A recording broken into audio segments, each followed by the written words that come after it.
Ladies and gentlemen, my name is Tiki Dangerously, and you are listening to Three Mics No Mercy with Robert Steven, John Latter, and the Birdman.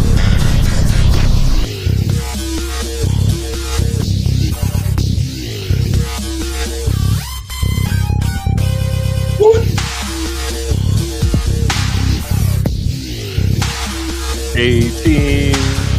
Oh. We're legal. We turned 18. Wow. We did it. Vote. 18. The show is legal now. War. Yup. We're here. John Latter, Robert Steven, and the Birdman.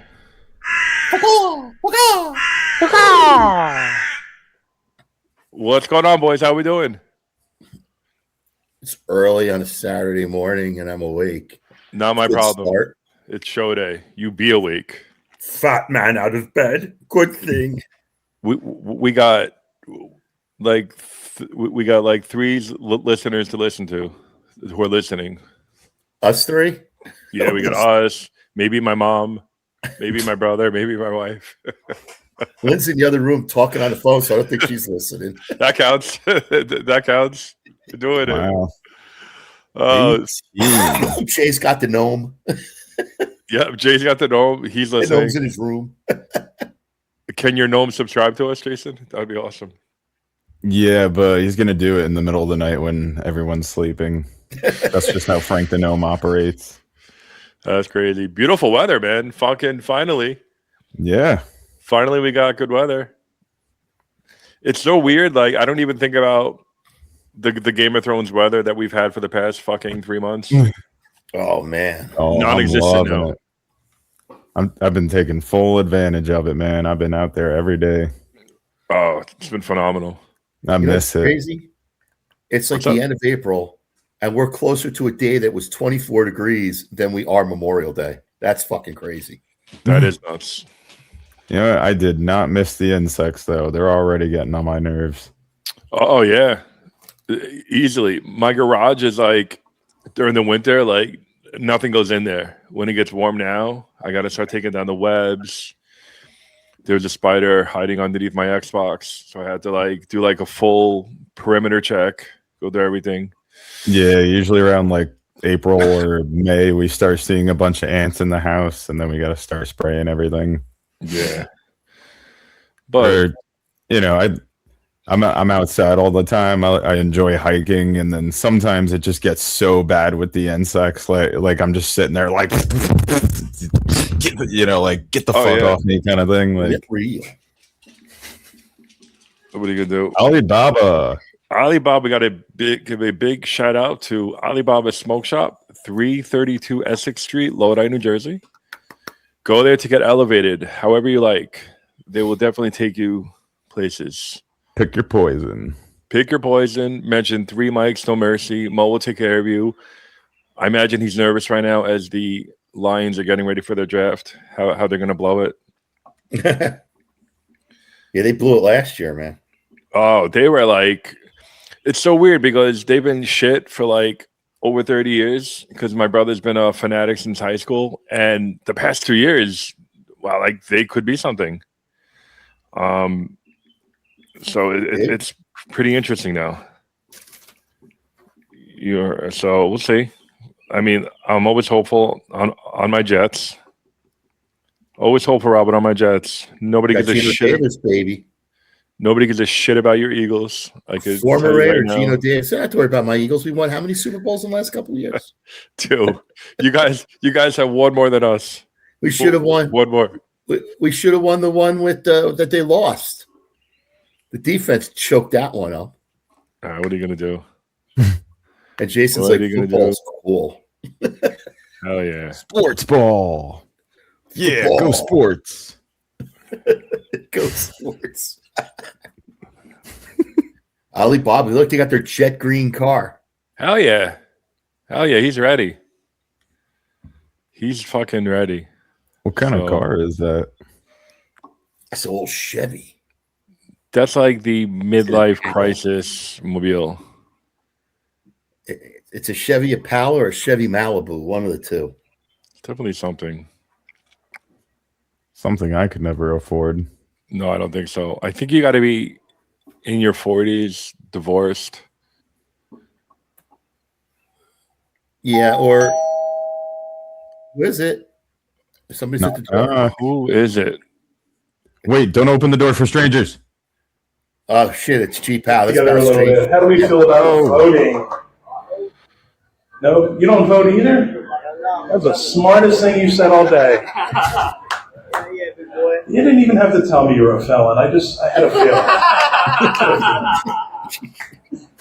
I'm not a big voter. The last time I voted was in the mid-2000s. It was for a black guy. You might have heard of him. Ruben Studdard.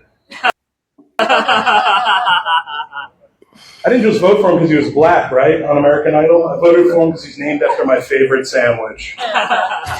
Called Representation on Rye. You guys have been a great crowd except for these two fuckers. Well, maybe one of them. G Pow in the house. G. What's up, buddy? How you doing? Chilling, man. Living that Austin lifestyle. You know how it is. Living that life. G has left us. G was part of the Jersey, and he said, "Fuck y'all. I'm going to the mothership." Yeah.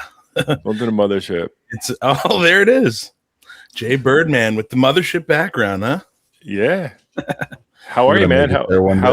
How's the whole comedy thing out there? Like, how different is it? I mean, the biggest glaring thing is accessibility to comedy for sure. Yeah. Yeah, man. People want to see comedy down here. And,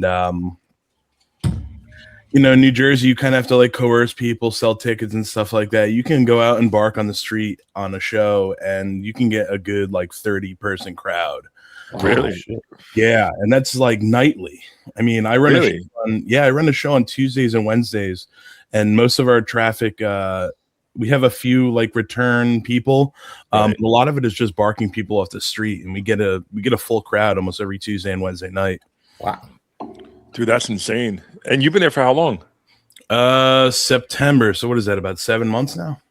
Yeah, 6 or 7 months. Yep. Dude, feels like a lifetime. Yeah, for real. It does. G's been there for 7 months, and about a week ago, there was a guy in New York, fully established, the guy who does all of the open mics, like he's got the whole spreadsheet. So he's posting, he goes, anybody in Austin, like have a show, I want to do it. And I reached out to G Pow. G Pow's like, yeah, I already got him booked. Like G's like a boss out there. You're booking shows, you're running mics, you're doing Kill Tony. Yeah, man. It's a good time, man. Like I said, the accessibility. If you want to grind and you want to work and you want to do a ton of comedy all at once, like I can't stress Austin enough. I know there's like a whole connotation going on with Austin about like, I guess the type of comedy that it produces. Sure. But I mean, it ultimately comes down to like what you find funny and what you put out. And if people laugh, I mean, what else can you ask for? That's true. Is it like right wing, left wing? Like I'm not really politically versed, but is there like certain things that people stay away from? I mean, the whole Kill Tony thing. If you look back a lot of what like Hinchcliffe says, he's very right wing. He won't admit it. He won't say it, but it's glaring, But there, on the other side of things, there's a whole community of super liberal and left-leaning comedians who don't shy away from it and don't shy away from the spotlight. We have Cold Town and Fallout Room. There are two rooms in Austin that are primarily liberal run. I mean, they're improv heavy, but they do have stand-up there too. Well, Austin's pretty liberal, isn't it? It's the so the whole what is it? I guess the phrase of Austin is keep Austin weird. That's like it's is that it? Shirt. Yeah. And it's literally like a blue dot in a sea of red. It votes very left leaning, but if you look at Texas as a whole, it's all red. That's wild. Yeah. I met I think the first time I met you was Wednesday nights at City Lounge at a mic. and we were bullshitting because you meet like different people, like you always meet new people, and that's the first time I met you. Was at City Lounge. I remember we were talking, and then you were telling me about Tommy Fox's and like Chip, like the whole program and whatever, and you've advanced, man. Like it's impressive. I say it all the time, not to sound like a broken record, but I love watching people who I know, like who I kind of like started early with, just like advancing, like going to this higher level. It's gotta feel pretty good out there for you, bro. At this point. Oh, you're still muted. Who's muted? Hold on, G. G Pow got muted by the I'm those sorry. crazy right wingers on the Tony Hitchcliff show. Exactly. They're trying to silence him. Yeah. I said thank you, by the way. That's I don't know if you heard. Oh no, but it's impressive for you to go out there in such a short amount of time, and you're doing mics, you're running shows, you're doing stand up, like you're fucking networking. Like essentially, this was a good move for you. Would you agree? Yeah, man. I appreciate that, and it definitely was. Even more so than just the stand up side of it, like the lifestyle side of it. Things are way more affordable down here. You can be a broke comedian and live down here. You know, so that's it's like, it's impressive. Jason, are you listening? I heard that loud and clear, believe me. Take a note. Yeah, and it's the biggest thing that's like the highest gratification that I get down here is that if you put in the work, it pays off. Yeah. And like, what else can you ask for as a comedian? Because I know how many people in New Jersey are just grinding every week and putting in and constantly, bro. Reps, and like the thing is, like, you can come down here in front of a live audience and like get the reps in front of people who want to see comedy, and it's it's such a good like combination of things. Seriously, that's crazy. I mean, it's so different because you're right. Jersey is all about the grind, and don't even start about New York. Like, do you want to do a show? Yeah, it's on a Sunday night and bring 8 people. You know, what I mean? Like, it's so different. Are there a lot of bringers out there? 0. Man, wow. I'm moving to Boston. Shows. Yeah, that's crazy. Well, a lot of it is it's foot traffic because there's like a stretch of like the downtown area that's almost dedicated to comedy. So when people want to see comedy, they'll walk the 6th Street. Yeah, 6th Street's most of it, but it also goes west and east 6th. There's an area of 7th Street. There's areas of Congress. So there's like different areas where if you know you want to see stand up, you can go and you'll find a show. You'll get barked into a show. Now there are different promotions that are trying to get these independent venues, like a lot of smoke shops are trying to do comedy shows to get foot traffic in. Sure. And that's a little more difficult because then you have to work like a marketing team and you have to try to post on social media all the time and have big names on the show. Mute. You're on mute. I think you're muted again. Yeah, I think he's dropping in and out. Gee, you're muted. But it's riveting. You there? I'm reading his lips. And you really don't want to know what he said. Hold on one second. Maybe he's just trolling. No, I was reading his lips. G, you there? Dallas sucks. Cowboys.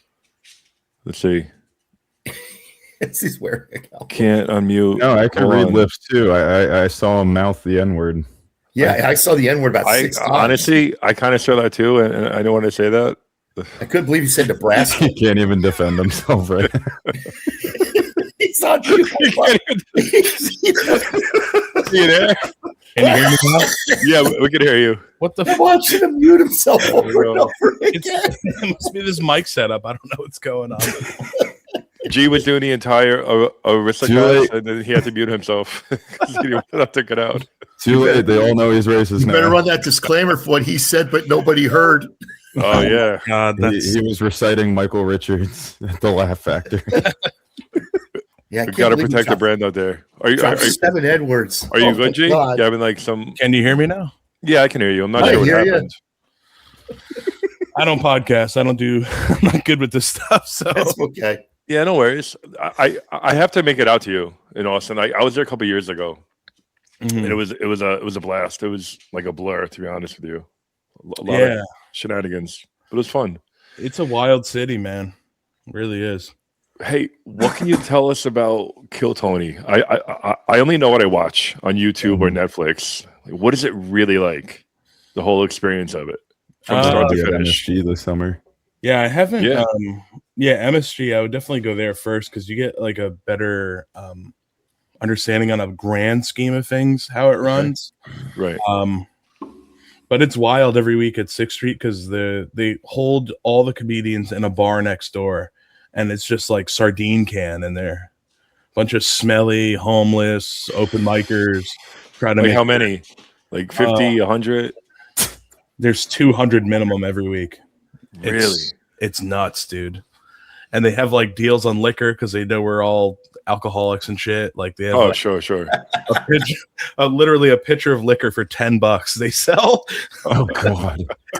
So people get absolutely sloshed before Kill Tony and go on stage. The whole experience, I mean, you get like a 2-hour window to sign up. Okay. And then so you sign up and you have to be back there at 8 p.m. And what they do is they actually show the episode that's airing on YouTube to everybody at the same time, like the live premiere.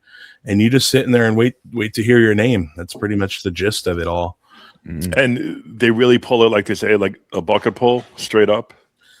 As far as what I know, I mean, there's a lot of conspiracies, of course, that Sure.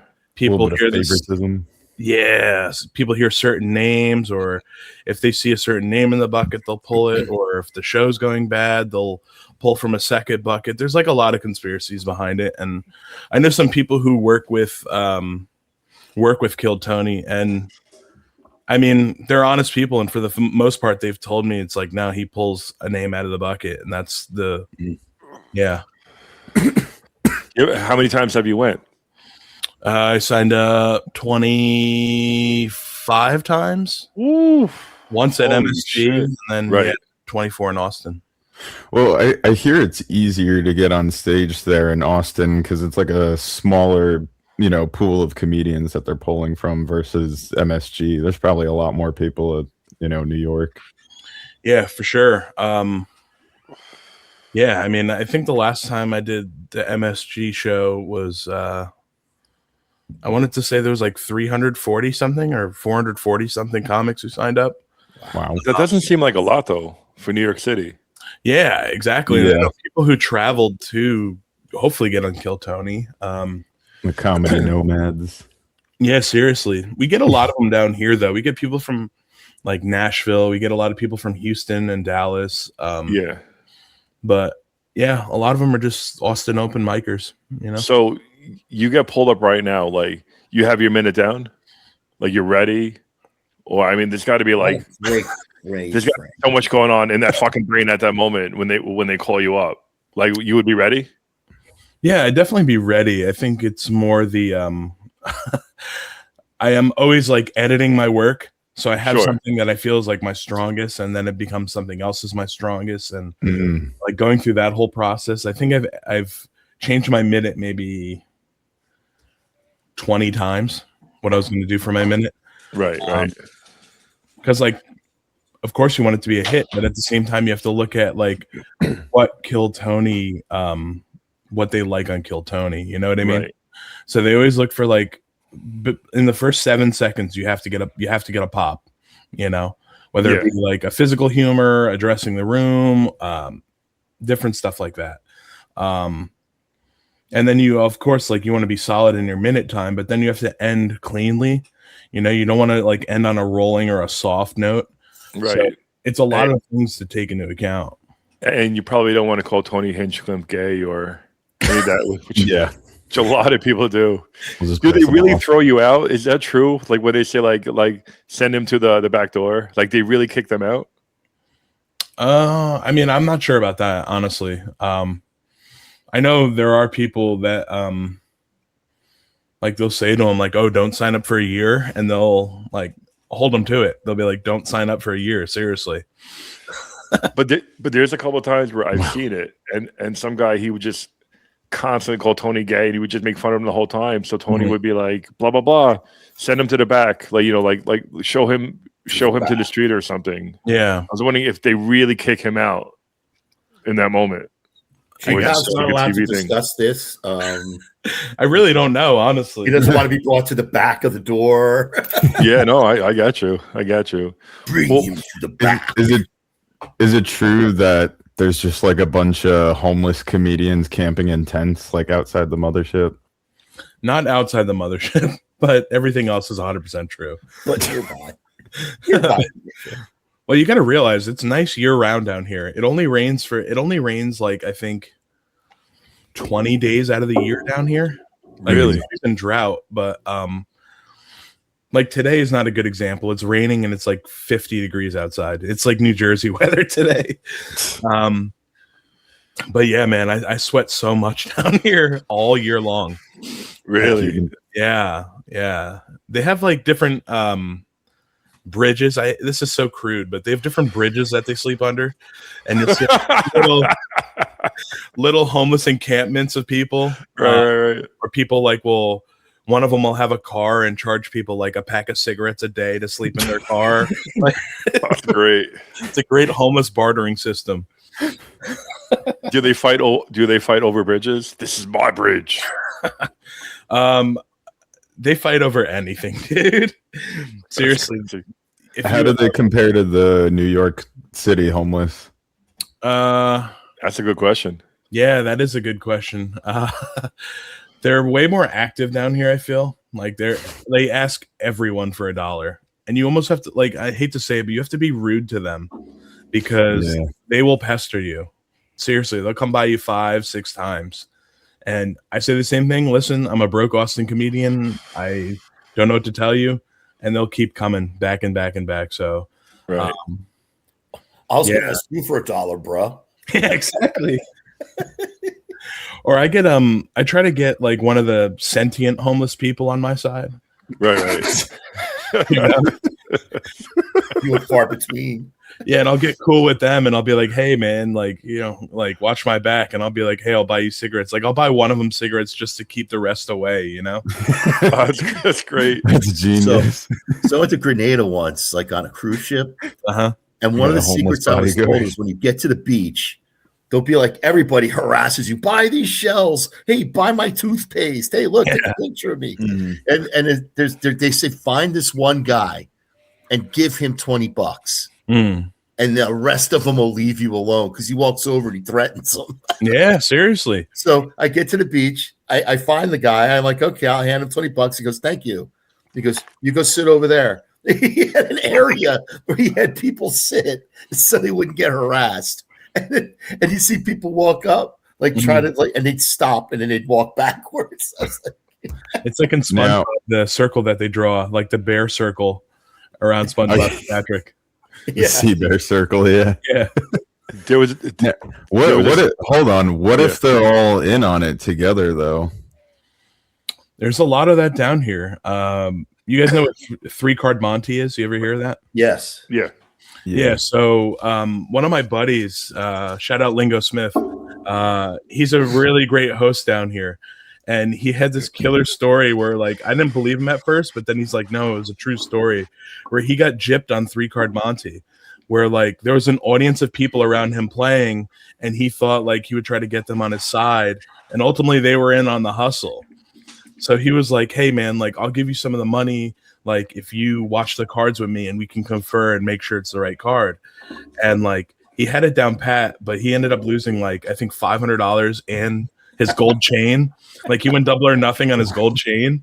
That's And then when it came time, like, they all scattered like roaches. And he's just left there like, what the fuck? Really? You guys scammed me. That's funny. Yeah. And he's like, no, that was a real story. That really happened. fucking crazy. There was a strip club that I used to go to in Patterson. And I just want to give your boy some love. Thank you, man. Follow at being.lingo. There was a strip club in Patterson on Market Street, and whenever you would park, there would be a homeless guy, and he would come up to you right away as soon as you parked, and he'd be like, "Give me $3, and I'll watch your car." So you'd be like, "All right, you give him $3," and believe it or not, if you don't give him $3, not only does he not watch your car, but he keys it. What the I fuck? was gonna say, did he just break in and steal shit? So the first thing we would always do when we parked there, just give him $3, right? And he would literally stand by your car to make sure nobody fucked with it. That's a riot. That's crazy, dude. But he's offering to protect your car from the danger, but he is that $3. He is the danger. That's a problem. That's like mafia extortion 101 right there. That's racketeering. Right? 100%. I have a good mind to write a letter about this individual. Hey, I got a quick question. Then we're gonna go to our first topic. Cool. So the Kill Tony. So what are your takes on what's your take on Keegan Michael and Timmy No Breaks? Keegan both Carmichael? of those guys essentially Keegan Carmichael. advanced. Keegan Carmichael, is that his name? Yeah, the guy who does the. He's like a Mitch Hedberg impersonator. I'm glad that I mispronounced his name, by the way, because I don't want to give him any credit. I'm sorry, Jake. He hasn't earned that respect. Yeah, my personal opinion, and I mean, this is just me, coming. Yeah, it's fine. Authentically. I've done a show with Timmy No Breaks where he goes up as Tim Stiefler, which is his actual name. And he riffed and he did crowd work and he did really well. Like he did something structurally comedy where if you see him on Kill Tony, it seems to be almost anti-comedy, right. The whole walk through the crowd and, antics almost, my big thing with comedy is if you make people laugh, like that's the goal, and by any means of getting there. Now, again, he does a different form of comedy where I was always under the impression that Kill Tony was a big stand-up. Like that was the goal of Kill Tony, stand-up comedy. Right. So that's kind of where I'm like, again, he makes people laugh. That's the bottom line, but you just can't call Kill Tony a comedy, like a stand-up show anymore. I feel like it's purely just comedy because if people come on and do characters and improv and like as much as they won't admit it, that's what is happening, Okay. Now Keegan Carmichael, I don't know him personally. I've seen him at the Kill Tony signups and stuff like that. Yeah. And he's a very funny guy. He's an excellent joke writer. He's super good at it. And I know the whole thing of like him biting off Mitch Hedberg is like the theme behind him. Okay. But he does his own jokes. You know what I mean? And as much as it's like thematically like the same thing that Mitch Hedberg did. Yeah. How many David Tell knockoffs do we have? How many Patrice O'Neill knockoffs do we have? So true.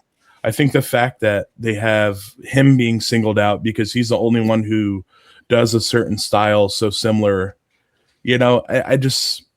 Well, this is good because this is a different perspective because you've actually seen it yourself. So you've seen what he's actually like and what he brings to the table. So I think it's a fresh perspective. He copies like his whole cadence and like delivery and even just like the look. Like he literally looks just like him. I mean, that's comedy to a T, though. I mean, there's so many people who bite off other people, and it doesn't get addressed the same way. But the fact that he writes like all of his own jokes, like it is original material, and that I think that comes before anything, really. Totally. And like if you ever see him in person, he's authentically like that. He's very awkward. He's very like timid. Never looks anybody in the eyes. Like. So I think he's being more authentically himself in his comedic approach, where people just see the finished byproduct and they're like, "That's Mitch Hedberg." Right on. I started following him on not Facebook, the other one, Instagram. Instagram, you old fuck. Instagram. I have MySpace. Kids. Anyway, I started because at first I was like, he's a ripoff. He's just a lousy ripoff with his own jokes. That's some really funny ones. But when you start following him, I've actually come to respect the guy, and he does interact with people. Like someone will get up there and say, "You're nothing but a jerk off, Mitch Hedberg ripoff, and you suck." Yeah. Thank you for the compliment. Thank you. Oh, he responds to all of them. And he thanks. He goes, "Thank you for being a fan. I hope to see you again." And I'm like, wow, I love this guy. Yeah, seriously. I was like, that was the best comeback ever. I've also I saw interviews with Timmy No Breaks where he even like acknowledged it too, and he was basically saying like, this is like a character that I tried out and it kind of just like worked and everyone loved it, so I kept doing it. But like now I'm in this position where it's like, okay, like I built up this thing and it's huge, but like I also want to be like myself and more authentic and not be this character. But I'm afraid if like, maybe the crowd won't love it as much as they love like this character that I built. So like, I've heard him talk about that before. He does acknowledge it. Yeah, if you ever scroll back on his Instagram back to like near the bottom, there's actually another guy who's in a similar position in Austin. I think his name is Doug Baldwin, where he also they had a bunch of characters that they work on, and then one really sticks and people adhere to it, and then you're kind of like pigeonholed into doing that character forever. And if you scroll back like to the beginning of No Breaks Instagram page, you see him do other characters and stuff, and him go up and be himself. And I feel for the guy. I mean, he's made it, but it's like the cost of you being able to do your own style of comedy is kind of tough, I can imagine. Well, I just got to stop right there. You are listening to Three Mics, No Mercy. We are on the John Ladder Comedy Channel. Definitely check us out. You could listen to us on Spotify under Three Mics, and we are here with G Pow. G Pow, let me ask you a question. What was your first joke you ever told at the first mic, the name of the mic, and did it hit? And let's go. Oh, that's a tough one. I mean, I did a comedy writing course I started off with, and the first open mic I went to was the Dojo of Comedy in Morris Plains. Right on. Wow. Yeah, that was way back when. And I think I honestly did my stand-up material, which is something I wrote out before I actually broke it down. Do you remember it? I think the very first joke that you've ever told. It was a long bit. I think the first one was oh boy. It's like my dad presents black and identifies as white, which means he has rhythm to dance on his 680 credit score. Like I think that was it. Something like that. That's good. That's good. It did not do well. No, but you told a joke about your dad at Tommy's. It was funny. I forgot what it was, but it was funny. Like your dad was like sitting in the back, and you're something like he's darker than me. I don't know. Like I don't want to shit on it, but I forgot what you said. But it was really funny. Listen, that's what comedy's about: is like shitting on your old stuff and hopefully grow a plan out of it. Fertilize. It was good. Hey, have you heard about the Dabbleverse? About what's happening? The what? I don't know what that is. Oh, this will be a good conversation then. Robert Steven? This is going to be fun. Take it away. So, you know who Stuttering John Melendez is? Howard Stern show Stuttering John? No. All right. Long story short, Stuttering John was a character on the Howard Stern show who stuttered and would be sent out to ask famous people very painful questions. Like he goes up to the Dalai Lama and it goes something like this. Do people say it's like you're making fun of me? And hello, Dolly. So that's kind of like what John would do, stutter while he's asking questions. Mm-hmm. He would harass celebrities. Like he was on the Howard Stern show, and Howard had him on. This is like years ago, just to interview celebrities, just to piss them off.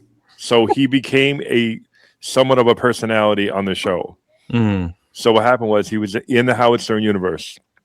He left it he actually became an announcer on the Tonight Show for a bunch of years. And then he stopped.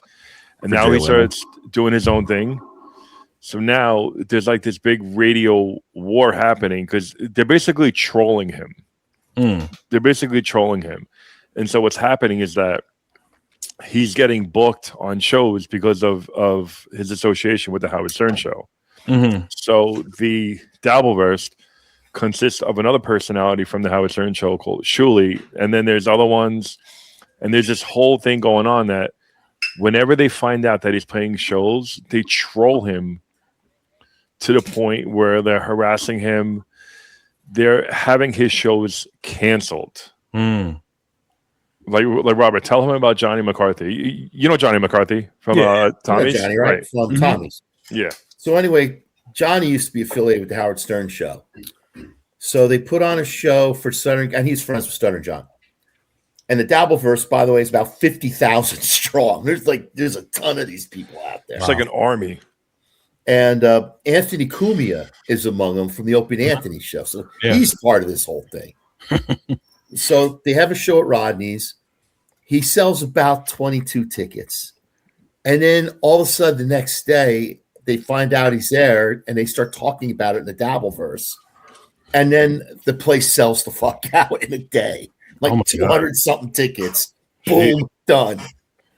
And Cumia gets on here and says, hey, Stuttering John's going to be there. I'm going to go down there and confront him. Two of them have had a war for the last 15 years. Mm-hmm. Bad one. And the show happens at Tommy's. Cumia apparently gets into an altercation in front of the place with some other guy that gets resolved. Mm-hmm. John's about to come on stage, and Cumia gets on stage and grabs the mic and just starts ripping up Stuttering John, and then says, okay, everybody give him a chance, Stuttering John, and then flips the mic to McCarthy, who doesn't know what's going on.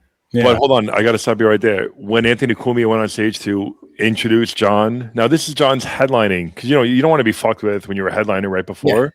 Yeah. Mm-hmm. And Anthony Cumia is like, wow, I've never been in a room where so many people hated the headliner. He does say give that. It up for Stuttering John. This is how John comes onto the stage. And meanwhile, they're all sitting there yelling at the top of their lungs, Duke, Duke, Duke. And it's not about the basketball team. They call him the Duke of the Dabbleverse. So that's an insult. They wanted him to know they're there. And it's Dabbleverse because he once was interviewed and said, I dabble in comedy before when he was starting. Yeah. So that's where they all get him. The place goes nuts. He breaks out a police report of Anthony Cumia beating his girlfriend or his wife or some shit and starts reading it. Some other guy comes out of the audience and rips it out of his hand. The whole place is in turmoil. And I think he was up there for about 10 minutes when he said F this, and he just said goodbye to Johnny and walked off stage. Sheesh. That's some heavy stuff. So that was that. And then last week, and then they were playing a show April 17th. Yeah. Thursday night. It was April 16th. It was Thursday night. They were supposed to. He had a show, but he couldn't make it because this is Stuttering John now. Johnny sets up a show. Stuttering John falls and busts his arm open, so he can't come up. So they get this other guy to come in. Johnny Hollywood, remember him? Yeah. He's on the show. Sherry Lanick's on the show. And a couple other people. Johnny puts together a nice show because Stuttering John's not going to be there. Johnny sells 50 freaking tickets for the comic strip live. Gee, can you imagine 50 tickets? No. And Johnny's selling this. So he sells the show, and then all of a sudden he gets a text. We can't do the show tomorrow. We have to cancel. There's people have come and told us that you're not the brand of comedy we would want, and to particularly look out for you. And it was people from the Dabbleverse because they heard Stuttering John was going to be there. And then they started throwing Johnny McCarthy's name into it. And Johnny posted all this on Facebook, but some fella, let me see if I can pull this up. I can't find it. You're missing a lot, G and Austin. You're missing a lot of this. But they basically canceled Johnny's show and made him refund all the tickets. Jeez. The day before. And then that's selling 50 tickets. Can't imagine having to refund 50 tickets. And then that same night, they produced a lineup to replace it. So people think that maybe it was already pre-planned because they had an entire lineup as a plan B, like just ready to go. Including two of the people Johnny had that were add-ons. Yeah. Which really was weird. Yeah, that definitely seems a little more pre-planned, I would say. Especially because, I mean, I don't know, if I'm not booked on a show, I look for other opportunities, you know what I mean? Yeah. I'm not like waiting around to hear back if they're going to have a show be canceled. That's kind of wild. Trolled. They'll find out he's playing on a show, and they'll have a guy call like 2 days prior and I'm like, yeah, I go on a book like 20 tickets. And the guy's like, okay, but then he doesn't buy the 20 tickets. So they're expecting him to come through that next day. So when John's there, there's nobody there. Like it's like an army of just like trolls. Like 50 Cent. Yeah, like 50 Cent. The fucking OG of trolling. I love the 50 tickets Cent. to the Ja Rule show. But it's kind of like, okay, you're selling tickets, but I guess they're not the tickets that you want per se. You're still selling tickets. You're making money. Yeah, but they latch on to him because he's a personality stutter, John. So any opportunity, like Johnny McCarthy, you obviously know Johnny McCarthy. Like he's a solid dude. When he played at Tommy's, he headlined, and I went there to support Robert. I was just sitting down there to Robert and his girlfriend. Johnny McCarthy's like, "Do you want to do a set?" I said, "No, I'm good. I just want to hang out, with Robert and Lynn. I want to support Robert." He goes, "Come on, just go up there." And he just fucking put me on. Like he's a good dude, and he got screwed. He got screwed. He really did. Johnny Twice. Hollywood got screwed. Whoever was involved in that show got screwed. It's awful. Carrot Top was there. She got screwed. Oh, Sherry. Yeah. Oh my god. Hold on, Robert. I call her the pretty Nancy Griffin. I have this pretty queued up. and talented Nancy Griffin. Like, the Robert Stephen like the other button. one. God, It's already. But that shit doesn't happen by you. Like people like evil. No, dude, not really. Imagine? Definitely not to that extent. Oh my god, Isn't that crazy? Yeah, I mean, there's trolling that goes on. This really like brought me to this. There's this one comedian, Davey Jackson. He's a really good dude who I DM'd before I came down to Austin, and he gave me a lot of really good advice. Right. He was supposed to be doing a show at Rodney's up in New York City, and something similar, like maybe not similar, but I guess in the sense of it being canceled. Like he ended up getting his show canceled because he puts a lot of content out. Not necessarily, it's funny, but it's very politically charged. Right. You got to be careful with that, depending on what route. And he's had like different roving groups of different types of people try to get his shows canceled. And he made this joke, I think, about the Prophet Muhammad enjoying the presence of a lot of men and the oddity of that, of walking through the desert surrounded by dudes and sleeping with dudes. And I'll do it. I'll do it. I mean, listen, if I slept in the room with 50 dudes, I think people would have questions too. Right? But that's besides the point. And he did Which bridge you were living under. Yeah, exactly. And he did like a 5-part video on this, and people, like, I think primarily, I want to say Pakistani people in New York City, like boycotted his show at Rodney's, and they ended up Rodney's ended up canceling the show under him after selling like a good amount of tickets. Right. And because people were threatening to like protest outside and stuff like that. So that just kind of reminds me of that a little bit. And it's I haven't heard of that happening down here in Austin. I think because people want to hear funny. And if you have it's so easy to find out what a comic's about. Like you find out what a comic's about before they actually get on stage. Yeah. You already know what kind of show you're walking into. So if you if you just don't go to the show, then that person doesn't get up anymore. You know what I mean? So right. And it's also cool going to a show playing a show that you never worked. So there's no preconception of who you are. Mm-hmm. Yeah. You know what I mean? I love that. I'll play a show and nobody knows me, and I like that. Like if I hit or bomb, like whatever. Mm-hmm. Like nobody has seen me before. You know, the zero opinion until I'm up there and whatever. But yeah, I get what you're saying, G, about that.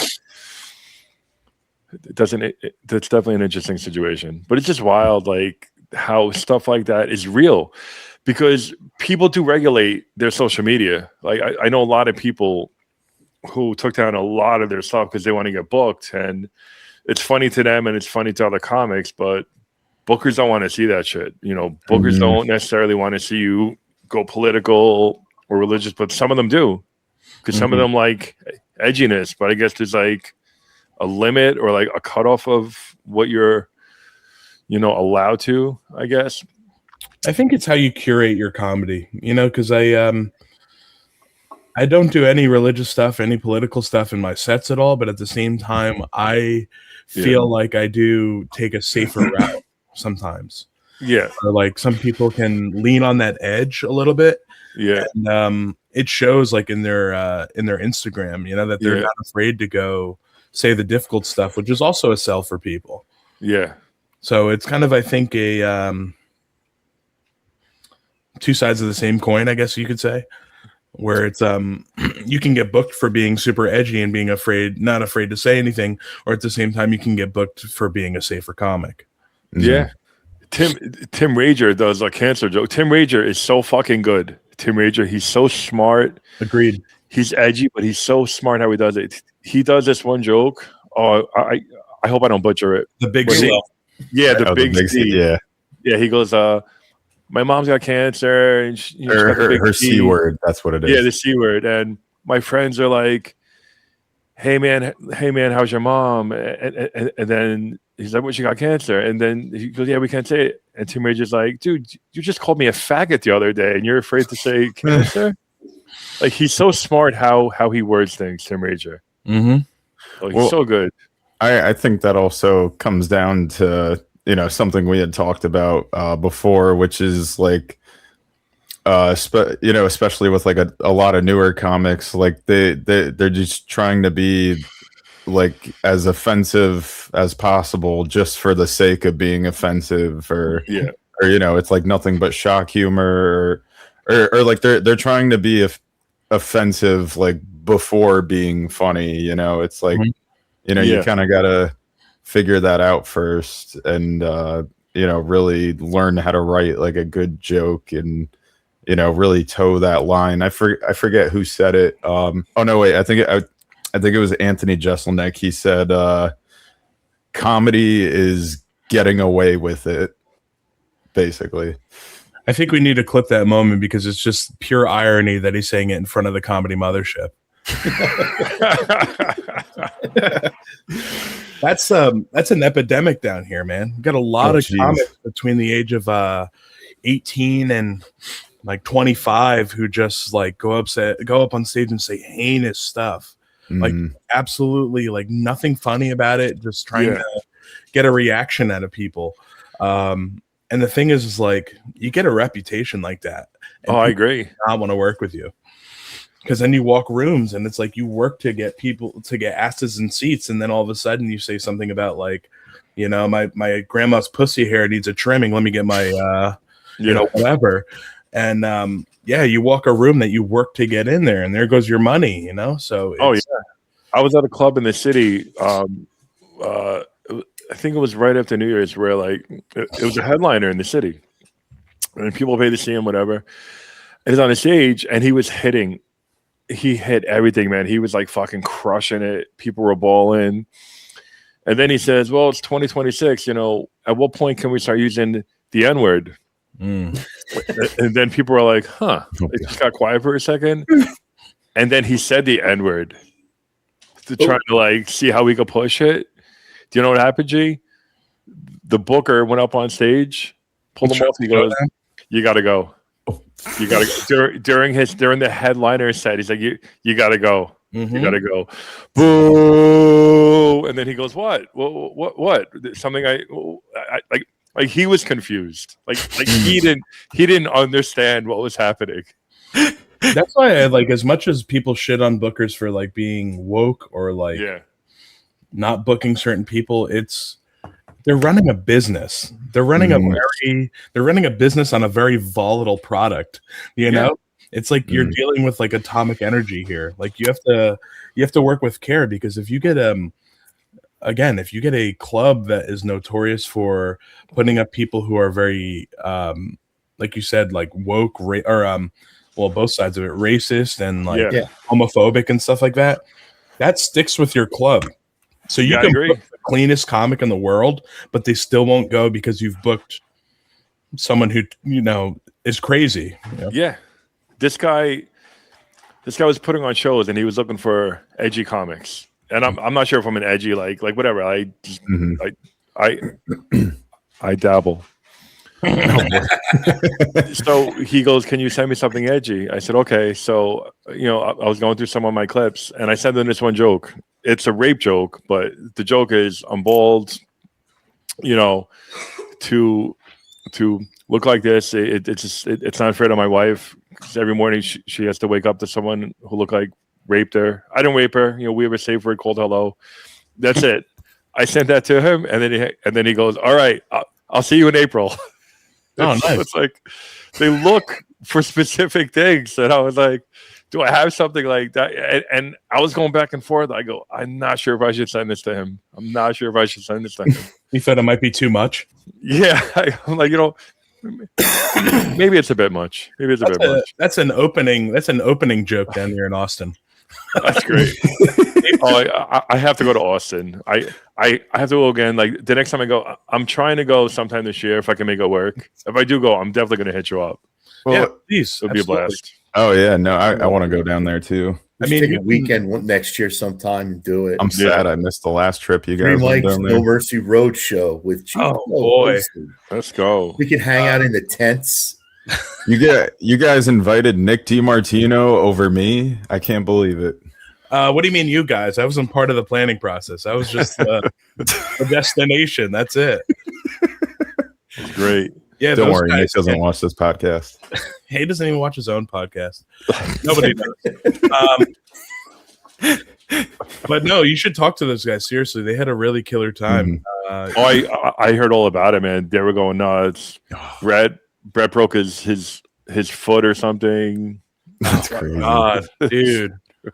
That was the wildest thing ever, because I think they got a lot of content out of that trip. Yeah. And sure. they were here for what, like 4 days? It wasn't even like it wasn't a week or anything like that, But yeah, Brett with the fucking Lime scooter, dude. Twice. He fell twice. I love Brett. He's so great. Those scooters will get you, man. He's so funny. He's just a good guy, man. I fucking love those guys. Yeah, me too, man. Seriously, I miss the good guys. I miss all you guys, seriously, because I wish like the creativity and the fun that you guys have in New Jersey, I wish you could bring it down to here to Austin, because you guys would kill down here, seriously. Oh, that's great. Because you guys are like, again, the grind. You guys are constantly grinding in New Jersey because there's only a finite amount of shows, and there's a lot of gatekeeping up there too. I'm going to be candid. No, you're right. It doesn't happen down here. Definitely not as much, but you guys would come down. You guys would have such a good time. Seriously, that's good. You think it's too oversaturated here or down there? Oversaturated. It's definitely oversaturated down here, but I think people want to hear comedy. Where up there, the pace is too quick up there that people don't want to like sit somewhere and watch a comedy show. You really have to convince people to go to a comedy show up there, where like down here, it's like all about live music and like live entertainment down here, and people love going to see comedy. That's cool. Hey, so this is what's happening right now. Almost like Nashville, kind of. Right now, at this very moment. Yeah. So this is what's happening right now. I'm gonna play a clip, and we're gonna talk about what's going on. Hold on one second. Thank you very much, G Pow, for joining us. We appreciate it, man. Absolutely, man. I'm glad to be here. Seriously. I was wondering where you went. This is fun. I was like, where'd G Pow go? He's gone. All right, here we go. Check this out. Hopefully I can get this going properly. Here it goes. It's coming. Let's see. Hope I don't fuck this up. So just watch this. Watch this. I've watched the line. Do it. Okay.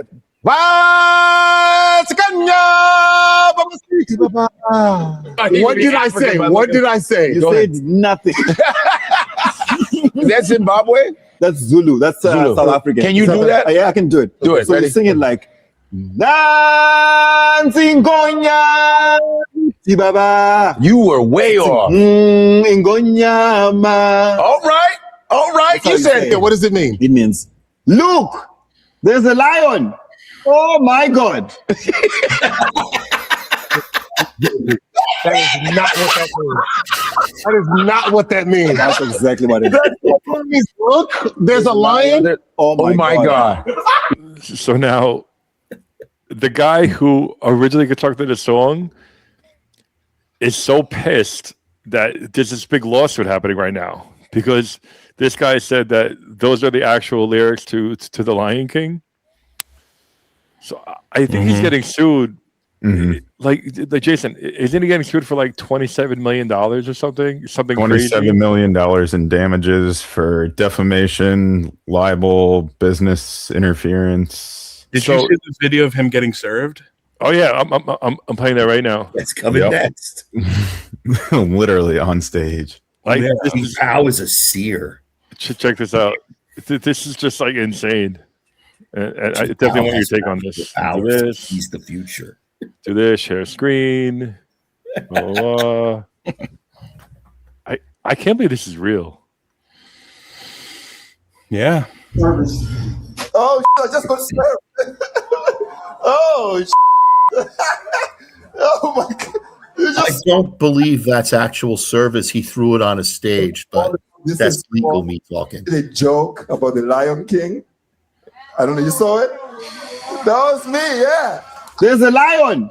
Oh my God. I'm paying for that shit now. This is the shit. The Lion King. Do you think that's real? No. Is he legit being sued? Is that staged? Is that just to build up his name? I think it's he's being sued, G, for supposedly $27 million. I'm sorry not to cut you off. No, I mean, again, I don't know.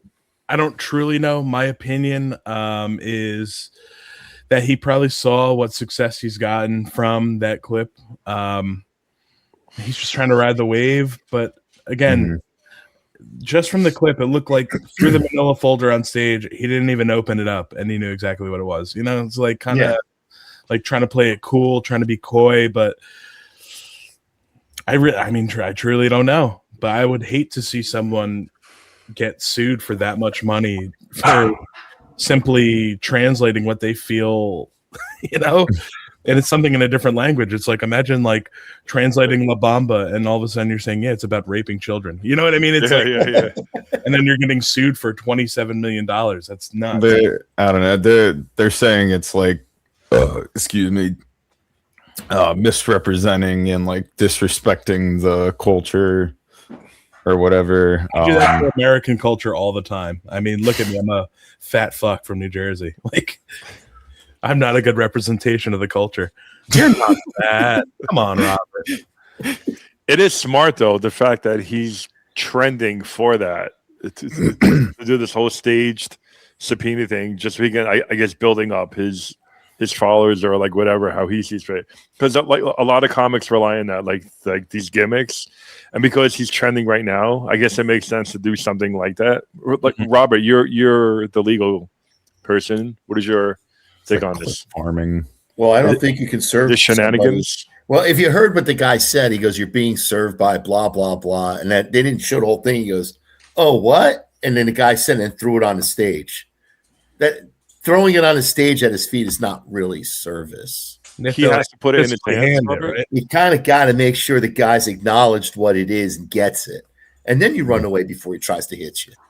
Oh well, that's in divorce court. But anyway, give yourself the drums. But looking at it the way G is, I think it makes more sense that this. I'm sorry, Robert. Let me just. Oh, now he is. Now we get back to the serious part. There comes the drums. My name is John. I'm slow. He's so fucking mean to me, G. He's so mean. He's so mean. I'm fucking evil. Nice. And then when he brought him to that mammoth castle of comedy in New York City, known as the Whiskey Cellar. Oh, yeah. And we didn't even get into the cellar. We were in the closet. Yeah, seriously. Yeah. The whiskey basement. I was asking G about it. I go, G, how's the whiskey? He goes, I headlined apparently. I go, that's awesome. I go, that shit goes right on your resume. Headliner. He was my headliner. That's you in the future, G. That's you right there. I'm gonna be Robert Steven in the future, or the Comedy Mothership. You're gonna be Robert Steven. Oh, the Comedy Mothership. Let's go. Yeah.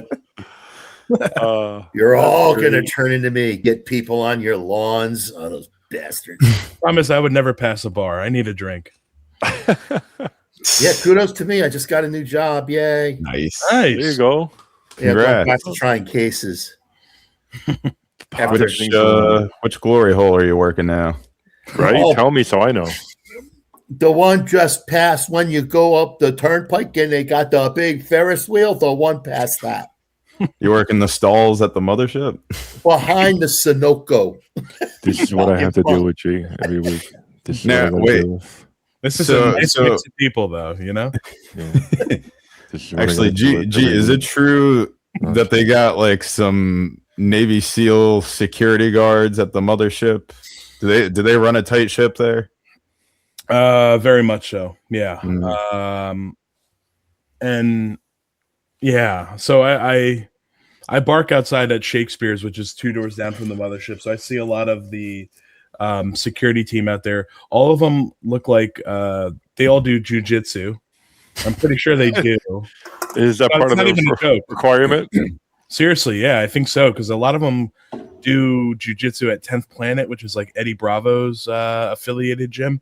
Right. And then here's a unique thing about the mothership that I really like is I guess they built enough of a culture where everyone who works there, I think they have like 95% of the staff that they had when they originally opened. Oh wow! They still Really? work there. Yeah. And a lot of them actually came from the Comedy Store to end up working at the mothership, which is crazy. That's wild. Like they made them move down there with Joe, and yeah, but they have some crazy like I know what cops look like, and then there's these cops. Like there's cops with like dreadlocks, like white guys with dreadlocks, and like Love that. just wild looking, just super cops. Seriously, like it was like RoboCop juiced up that worked there. And there's some you never see Joe Rogan ever. You see every Right. other comedian. Right. I mean, I was with I was at the comedy area at Creek in the Cave with Shane Gillis the other day. Mind you, the biggest comedian in the world. Yeah. Joe Rogan, you'll never see him. Supposedly he'll come out sometimes for the festivals and like go to get food at a street vendor, and he'll have a circle of like 10 super cops around him. Really? Yeah. Oh, Yeah. People probably come up to him all the time. Well, no, he avoids it clearly. I mean, he's arguably the biggest name in I guess media right now. Yeah. So I kind of get it. But yeah, he and mind you, he can kill a person easily himself. Oh, easily. But yeah, Easily. he's got all these super cops surrounding him all the time. And yeah, like they run a tight ship over at Mothership. Seriously. Can you tell us some crazy stories? Can you tell us some crazy things that you've seen? Like, did you ever see like a fight break out, or did you ever see a guy bomb so bad that he was yelling at people, or you know, because we only know what we see on Did YouTube like a and Michael Netflix. Richards? Yeah. Are you saying at the Mothership in particular? Yeah, at Kill Tony. Oh, Kill Tony. Oh my god. Yeah. So you don't have to say names if you don't want to, or if you want to, like whatever, just swing for the fences, whatever. Or like Bill Burr roasting Philadelphia. Kill Tony. I mean, we had a fight there maybe a month and a half ago, 2 months at this point, where there's somebody like they were closing out at the bar. That's right. And somebody came up behind them and said like something like these ladies don't deserve a tip, and hit no tip on the pin pad, like reach past the guy, and they got in a scuffle and like ended up throwing one of the guys out. Because he didn't want to tip? No, because he went and like hit no tip on somebody else's card. Oh, okay. Yeah, and then they got into a scuffle, like went to the ground. They had to rip them all apart and stuff like that. But it doesn't end there. So then the end of Kill Tony comes, and like all the comics rush out of the bar, and that guy is standing out in the street. Like he was a very like you knew who he was. He had this giant afro, and he was this long, skinny guy. He looked like a lollipop, but no homo. Like a lollipop that was dropped on the floor. Yeah, seriously, like dragged through mud and hair. He was waiting outside for the guy, like wanted to confront him again, to the point where the bar called the police, and the police came and told him like keep it moving. Doesn't end there. So mind you, like 4 blocks away from the Mothership is Creek in the Cave, which is another big comedy club down here. Yeah. There's video of him getting in a fist fight with Louis J. Gomez, the comedian Louis J. Gomez, like out in the street later that same night. And this guy went viral for it because, like, Louis J. Gomez, like, he tried kicking him twice. Now, mind you, Louis J. Gomez is in his 40s. Like, he's not a young guy, but he does stay up on his fighting. He checked the guy's kick. The guy tried kicking him twice, and he checked both the kicks. And then the guy, in theory, ran away. He like backed up to the curb into a defensive position and just said, like, leave me alone, leave me alone, leave me alone. So Jesus Christ. I gotta find the clip. I'll send it to you guys. But it's Please do. nuts, dude. And seriously, so I was on another podcast that's gonna be coming out soon. And the guy who I did the podcast with was friends with that guy who was actually there with him that night and gave a little bit of the background. And the guy was tripping. Yeah. What it was. But we were calling him the menace of 6th Street for the time after that. It's pretty crazy. What can you advise somebody, like, if they want to try out for a Kill Tony out there? Like, what should they do? What shouldn't they do? They shouldn't sign up, number one. No. They shouldn't sign up. Yeah. I'm way ahead in the game. So there's this it's quit now while you're ahead. Seriously. There's this interesting connection because the Mothership runs their open mic at the same time as Kill Tony signups. Okay. So the Mothership's open mic signups start at 6 and the Kill Tony signups start at 5. And they run they literally post on the door at 6:15, 6:30, something like that, the list of the people who are going to be on the Mothership mic.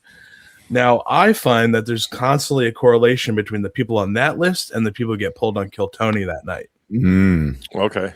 So I usually suggest to people who are popping into town, like, sign up for the Mothership mic. If you do well, they might, like, I guess, consider your name in Kill Tony, because I've heard people do really well at the Mothership opening mic, and then I guess How much time do you get at the Mothership mic? 3 minutes. Okay. 3 minutes. So they want like at least 15 laughs in 3 minutes. Is that the before Tony mic that I see on your story? No, that's so yeah, sometimes I guest host a mic at Narbar, which is like a block away. Okay. And that's another 3-minute mic that we do, but that's not the Mothership. No. Not affiliated. No, not at all. Definitely not. 3 minutes is crazy. I'm doing Dead Mike comedy, and Altoon, the guy hit me up. He says I'm gonna give you a spot because he saw my content. I'm going there August 1st in Altoon, PA. I don't know anything about this, but he said it's a 3-minute situation. So you go in there, and if you do good on your 3 minutes, you advance. But I couldn't imagine 3 minutes. That's crazy. Yeah, it's all about joke density, especially in a club situation. They want last minute. They monitor all that, because Jesus. Yeah, that's can true. you imagine like a story comic going on stage and trying to do a 3-minute story? No. Like, you better have the biggest pop of your life, Yeah. Jesus Christ. They want you to control how the audience breathes. That's how many laughs they want, Wow. Yeah, Dino says that at Uncle Vinny's all the time. Mm-hmm. Like, when I was there, he pulled me off. He goes, "You tell good stories, but I need a lot more laughter. Like, I need a joke less than every 45 seconds." He goes, 15, 20 seconds, I want to hear laughter. Mm-hmm. Like, blah, blah, blah, ha, ha, blah, blah, blah, ha. Here I am telling a story that's got like a nuclear weapon punch at the end. Yeah, that's what they want. No, they really stress like if you're going to do a setup, it needs to be curt, needs to be short, needs to be to the point. But then they want punchline, tag, next joke. Setup, punchline, tag, next joke. You know, that's how they want it, because they want your punchline to be funny, and then every tag subsequently after that should also be funny, if not funnier than the punchline. Jesus. My thing, I'm gonna do something. After 10 seconds, Al Qaeda. Another 10 seconds, Muslim. Another 15 seconds, abortion. I'll just keep it going. I mean, if you want to really see how it works to perfection, go watch Joey Cola. Yeah. If you've ever seen Joey Cola, he's got it down. And man, is he funny. Hey, I know what they want on Kill Tony. Like if I ever do get on there to do a minute, I'm probably going to do my 9/11 material. There you go. Mm-hmm. This seems to sit well on that show. They like edgy, man. They go for edgy, but it's got to be structured, tasteful, and edgy. You know. Exactly. So I'd have to get on quickly then and do my Donald Trump Orange is the New Black joke. Well, actually, like I want to say it was like a month and a half ago, I went up to Boston and I was doing some comedy up there. It was just bouncing around different open mics, and I found this show. It was at the Comedy Studio in Harvard Square, and it's called Kill Tiny, and it's literally just like a smaller version of Kill Tony, and I think the guy that runs it, like his nickname is Tiny, but it was cool. You know, the venue was really nice. I went up there, I did my minute, did okay. Realistically, you know, could have done better, but the whole show was really fun. And then the judges, whatever panel of judges just kind of roasted me. That was cool. I would do it again. Yeah, it's cool. They got like that little thing going on up there. So similar to that, we have honestly, in my opinion, it's the funniest show in Austin on Sunday nights at like 11 o'clock. So weird time, number one. It's a show called Banana Phone. And what it is like Saturday all day, they have a story up on their page and you put your name, in theory, into a hat. And they pick them Sunday afternoon who's going to be on the show. Now, you can talk to Brett, Youssef, Ray. Like, we all did it when we were down here. Like, we all got pulled on stage at the same time. Colin did too. Oh, wow. Colin's funny. Yeah. And what happens is you pretty much go on stage and they give you a minute uninterrupted, and you go up there and do your minute. And then after a minute, they ring this bell, and the audience, one by one, just roasts the shit out of you. The panel roasts the shit out of you. And like, so when I came to Austin and I was doing my first open mics, I'm like, I am way funnier than majority of people here. And then I went to Banana Phone and I was humbled. They're like the funniest people in Austin. The panel, seriously, Michael Ridley, he is probably my favorite Austin comedian right now. He's so funny. Dane Lyon, Nick Cox, Nick V, Candace Medina, they're all so funny. They're all like killers, and they're quick too is the thing. And they'll take any little thing that they can grab onto and they'll just like roast you for it. It's so funny. It's such a good show. But yeah, you got to have balls to sign up for it. Seriously. I'm always down to get roasted. And the thing that you can talk to Brett and Ray about this. Like, I think I got booked on 2 shows off of doing my one Banana Phone appearance, and they got booked on a show too. So if you do well, they put you, like, people recognize it there. That's great. Yeah. Well, hey man, you are crushing it. We are about to wrap it up. So just give me 1 second, real quick. All right. First of all, we definitely want to thank G Pow for coming out. I mean, it's been fun. I've known you for a minute, and it's kind of cool that you're advancing, you're moving up. You've created your own scene out there, which it's hard to do. It's not that easy to do. And if you want to come to G Pow shows, Midweek Meltdown, Tuesdays and Wednesdays at 9 p.m. on Shakespeare's on 6. Is there anything you want to talk about this particular shows that you're running? So yeah, I just took over booking primarily for Tuesdays, and I help with the logistics on Wednesdays. Right. It's run showcase style every week. We have a lot of local up and coming comedians in Austin. Yeah. We have a lot of Kill Tony people. We have usually 1 or 2 golden ticket drop-ins every single show. So if people are really looking for like a solid, fun show to watch, it's free. You know, we have a tip bucket. We encourage tipping, but it's really a good curated show, especially for free during the middle of the week. That's great. You can see during like the week, of course. Yeah, Orhun is always there. JJ Alexander is always there. Drew Nickens is always there. we have a lot of great drop-ins, and then like people from out of town usually pop on the show. So That's awesome. Yeah, I mean, the middle of the week it's slow, and that kind of picks it up for everybody. So That's awesome. So we got to go down on a Tuesday, guys. Yeah, definitely check it out. Want to do Tommy Fox's, you know? Oh, you two guys are on the show. I just want to know what's the nearest bridge to the show at around 9:10, because I can go raid them for all their belongings while they're all at your free show. Yeah, you got to show me these bridges, G, so we could pillage. Yeah, seriously, man. There's like the I-35, which is the main drag down the center of the city. Like under that bridge, there's constantly people sleeping there. That's awesome. And there's the Congress Bridge, which is known as the Bat Bridge. Yeah. So every time I always have this joke in my head of like the Batman origin story for a homeless person is just being attacked by Austin bats under the bridge. It's going to be a slew of homeless Batman who live there, you know? I caught that. That was pretty funny. That's good. I just got to get into some quick plugs real quick. Cool. Let's see what we got going on. Come see me tomorrow. Just Edgy Enough comedy show at the Whiskey Cellar. And this is in the basement. Something different. I never played the basement. It is a non-bringer. If you want to come, you're more than welcome to come. Got a killer lineup. I'm excited because I never worked a show with Zach. And Zach McMahon, he's fucking hilarious. So it's kind of cool. A lot of great comics going on. Brian Stoops production, 2 Drink Minimum. Come check that out. I will see you all motherfuckers tomorrow on that one.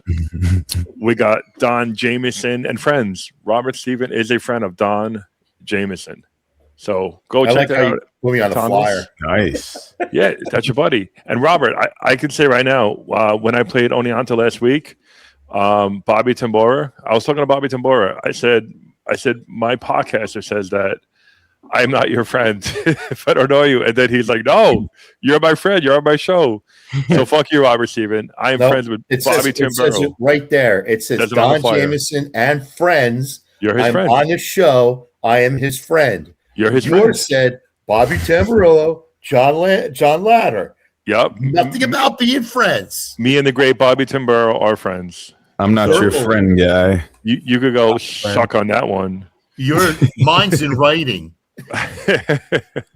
We got What the Heck's going on Comedy Dinner. Robert, you want to talk to us about this one? Oh, you guys, great benefit. Headshots. My God. Grind, baby.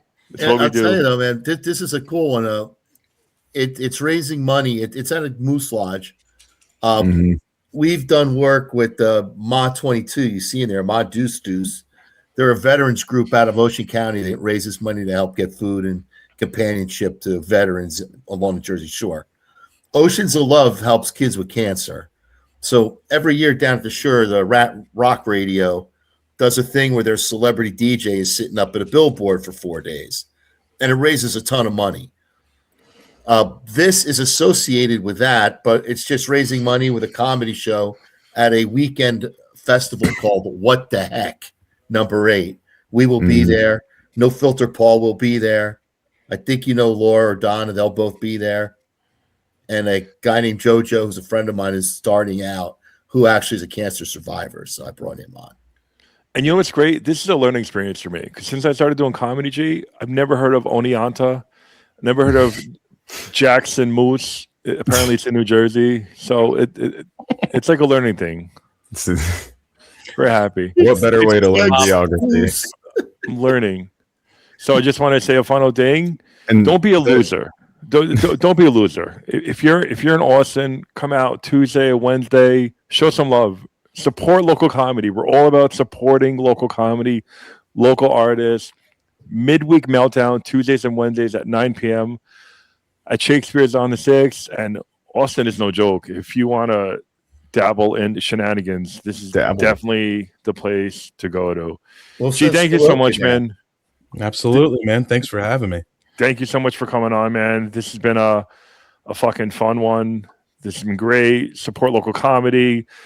Follow G at G Pow Comedy. You know what I mean? Just do it. Don't be silly. Like, it's okay to go outside the box. You know what I mean? Like, you don't have to see outside the box. You don't have to see a big namer all the time. Support local comedy, like up and growing. You know what I mean? But where's this rock it out? Thank you so much. We are 3 Mics No Mercy on the John Ladder Comedy Channel. You could listen to us on Spotify. 3 mics, no mercy. We appreciate the love. We appreciate you guys. Maybe we'll get one more subscriber. Mom, if you're listening, I love you. Big shout out to G. Thank you so much, boys. Not James's friend. Episode Joe Rogan, if you're watching, finito. we're coming for you. You And- suck, Joe Rogan. Carlos Mencia forever. Well, that was Robert Steven. Not me. Not me. No, sir. I'm trying to go Tony to Hinchcliffe is gay.